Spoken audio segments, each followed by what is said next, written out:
തൊഴിലന്വേഷിച്ച് വിദേശത്ത് പോയ 3 യുവാക്കൾ അവിടെ യുദ്ധഭൂമിയിൽ അകപ്പെട്ടുപോയ സംഭവം വളരെ ആശങ്കാജനകമായിട്ടുള്ളൊരു കാര്യമായിട്ട് തന്നെയാണ് കേന്ദ്ര സർക്കാർ കാണുന്നത്. അവരെ തിരിച്ചു കൊണ്ടുവരാൻ വേണ്ടിയിട്ടുള്ള എല്ലാ തരത്തിലുള്ള പരിശ്രമങ്ങളും കേന്ദ്ര സർക്കാർ നടത്തിക്കൊണ്ടിരിക്കുകയാണ്. ഇവരെ കൊണ്ടുപോയ ചില വ്യാജ റിക്രൂട്ടിംഗ് ഏജൻസികൾ, ആ റിക്രൂട്ടിംഗ് ഏജൻസികൾക്ക് എതിരായിട്ടുള്ള നടപടികൾ തുടങ്ങിക്കഴിഞ്ഞു. CBI അടക്കം ഈ അന്വേഷണത്തിൽ ഇടപെട്ടിട്ടുണ്ട്.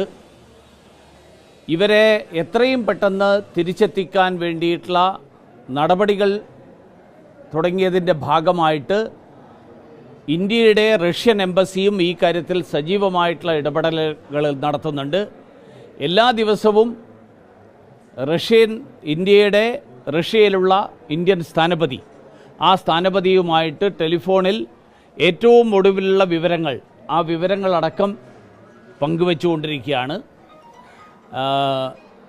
ഒരു ശുഭപ്രതീക്ഷയോട് കൂടി തന്നെയാണ് ഞാനിപ്പോഴും നിൽക്കുന്നത്.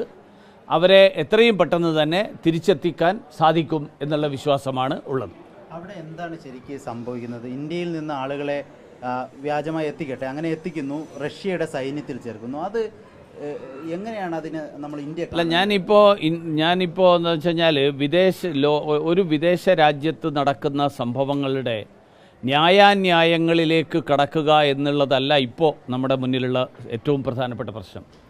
ഇപ്പം നമ്മുടെ മുന്നിലുള്ള പ്രധാനപ്പെട്ട പ്രശ്നം, നമ്മുടെ 3 ചെറുപ്പക്കാർ അവിടെ എത്തിയിരിക്കുന്നു, അവരെ തിരിച്ചു കൊണ്ടുവരിക. ഒന്ന്, നാളെ ഇതുപോലെ കൂടുതൽ ആളുകൾ കബളിപ്പിക്കപ്പെട്ട് ഇതുപോലെ മറ്റ് രാജ്യങ്ങളിൽ എത്താതിരിക്കാൻ നമ്മുടെ നാട്ടുകാരായിട്ടുള്ള ആളുകൾ നടത്തുന്ന ഇതുപോലെയുള്ള തെറ്റിദ്ധരിപ്പിക്കുന്ന പ്രവർത്തനങ്ങൾ, ആ പ്രവർത്തനങ്ങൾ തടയുക.